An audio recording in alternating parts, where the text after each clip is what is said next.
Boa tarde, meus amigos, tudo bem com vocês? Vamos estudar aqui os casos especiais de balanceamento redox. Agradecimento imenso ao professor Paulo Valim, certo? Então vamos lá para esses 5 casos especiais. Nós temos a auto-oxirredução, também conhecida como desproporcionamento, o caso da água oxigenada, a dupla oxidação, a dupla redução e nós temos também o balanceamento de cargas. Nesta videoaula vamos estudar o caso da auto-oxirredução. O que seria essa auto-oxirredução? Gente, não vai ter muita diferença. Vai seguir aqueles mesmos passos que nós estudamos do DTMIT, só que na hora de você montar a tabela, quando a gente tiver que escolher a substância para entrar lá no quadro, lembra que a gente tinha que eleger alguma substância para entrar no quadro da oxidação e uma substância para entrar no quadro da redução, e a gente viu que nós temos 2 condições: ter a maior atomicidade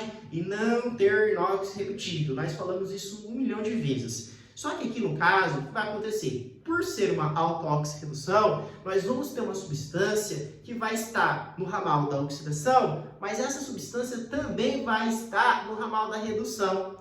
E como ela está nos 2 ramais, ela nunca irá para a tabela. Isso mesmo que você ouviu, ela nunca irá para a tabela. Por quê? Porque ela está tanto no ramal da oxidação quanto no ramal da redução. Essa é a única diferença, o resto continua sendo a mesma coisa, seguindo os passos do DTMIT. Determinar o NOx, traçar os ramais, montar a tabela, fazer a inversão e fazer o balanceamento por tentativa. Então, vamos supor que nós tenhamos o seguinte, HI mais HiO3, seta e 2 mais água, ok? Já vou escrever aqui o DTMIT e vamos começar então pelo primeiro passo, que é determinar o NOx. O hidrogênio geralmente é o quê? É mais 1.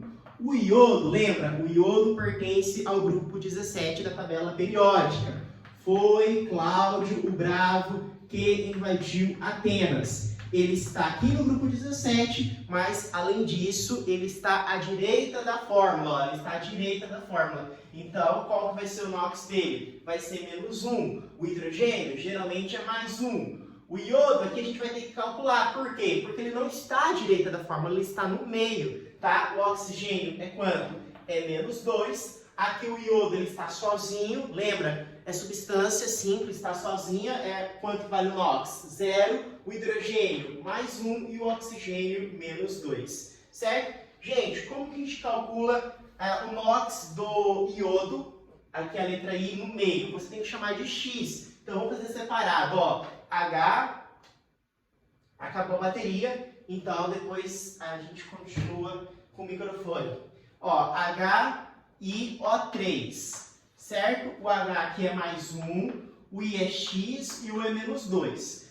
Nós estamos vendo que existem 3 oxigênios aqui embaixo. Aqui, quando a gente não enxergar nada, é porque tem um escondido. Então, embaixo da letra I tem o número 1 e embaixo da letra H também tem o número 1. E aí, para calcular esse valor de X, você tem que pegar o número de baixo e multiplicar pelo número de cima. Você vai fazer para cada um deles e igualar a 0. Então, começando pela letra H, 1 vezes 1 dá 1. 1 vezes X, X mais X. 3 vezes menos 2, menos 6, isso é igual a 0. Eu tenho R$1, mas a minha dívida é de 6. Vou pagar R$1, mas vou continuar devendo 5. Então, menos 5 mais X, isso é igual a 0. Então, o que vai ser X? X vai ser igual a mais 5. Menos 5 está desse lado, passa para o lado mais 5. Então, aqui é quanto, gente? Aqui é mais 5. Tá? Beleza? Então, a gente já fez o primeiro passo, que é o quê? Que consiste em determinar o NOx de cada um deles. Então, vamos sinalizar aqui. Qual que é o segundo passo? É o T, ou seja, é traçar os ramais.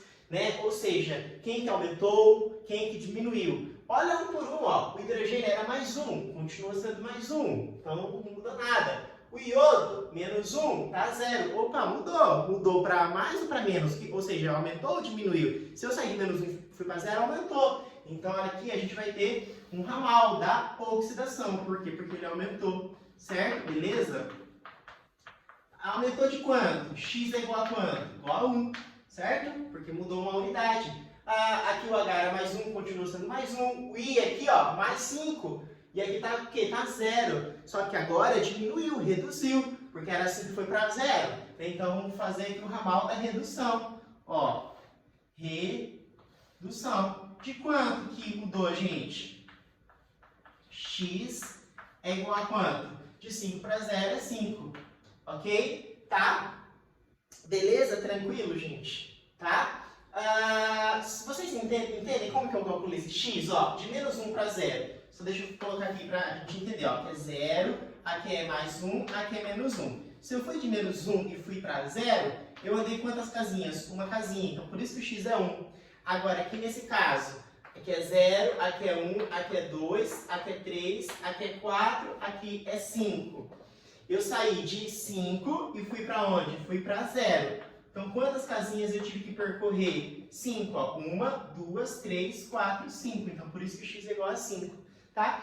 Bom, aí, o próximo passo é o quê? É montar a tabela.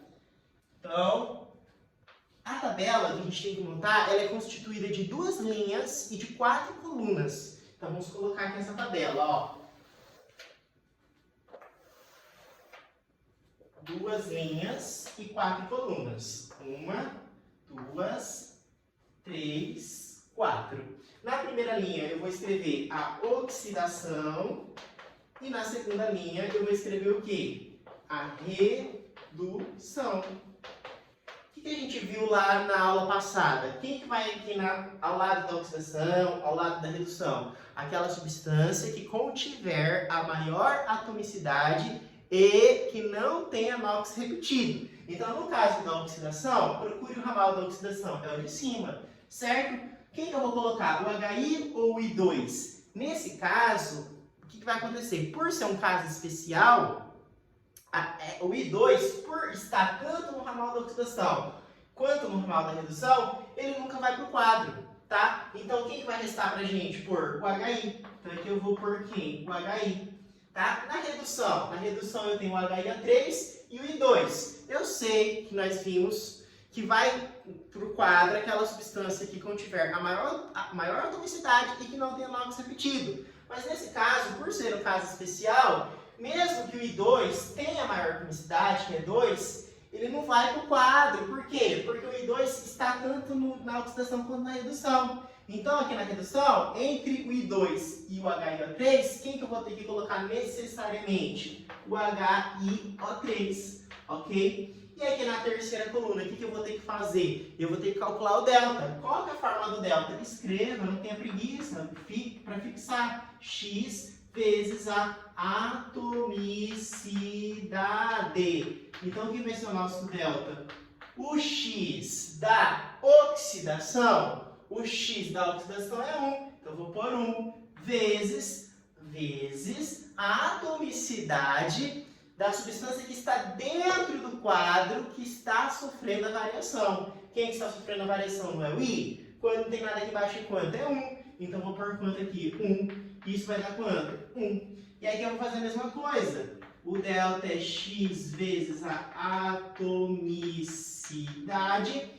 Então, o nosso delta vai ser igual o x da redução. O x da redução é quanto? É 5. Então, aqui é 5 vezes a atomicidade. Mas a atomicidade aqui dentro do quadro que você vai olhar, do elemento que está sofrendo a variação, que é o I, é 1. Então, vai ser 1. Então, 5 vezes 1 é quanto? É 5. Pronto, a gente montou a tabela, né? Então, aqui, ó, montamos. Qual que é o quarto passo? Fazer a inversão. Ou seja, esse aqui de baixo, que é o 5, vem para cima e o de cima vem para baixo, certo? Quem está aqui embaixo não é o 5? Então, ele vem para cima, aqui é o 5. Quem está aqui em cima não é 1? Então, ele vem aqui para baixo, 1. Então, esse 5 aqui vai vir à frente desse. Por isso que a gente coloca a substância aqui para ficar fácil.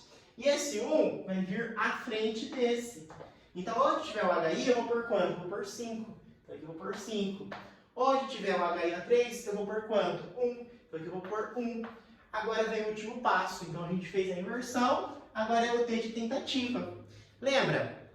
Hidrogênio e oxigênio são problemáticos. Então, vamos começar pelo I, que é o iodo. Nesse caso, prestem bem atenção. Por quê? Porque eu tenho iodo tanto aqui quanto aqui. Então eu tenho que somar os iodos dos dois para ter um total. E a gente tem que ver se esse total vai ser correspondente do outro lado, vai ser igual. Entendeu? Então, por exemplo, ó, um zinco que tem aqui embaixo, vocês lembram que sempre tem um número aqui embaixo, né? Aqui é 1 vezes 5. Você sempre multiplica pelo número da frente. Porque o número da frente, gente, ele multiplica os numerinhos dos dois elementos, tanto do H quanto do I. Tá? Então, ó, 1 vezes 5, vamos escrever para não confundir, ó, vou ter 5. Mais, aqui ó, umzinho está escondido, vezes 1 vai dar 1. Então 5 mais 1 vai dar quanto? Vai dar 6 Is. Então desse lado, antes da seta, do lado dos reagentes, eu tenho 6 Is, 6 iodos. Será que do outro lado eu tenho os mesmos 6? Gente, ó, eu só tenho 2 aqui. Então, entre aspas, como que eu faço para esse 2 virar 6, entre aspas?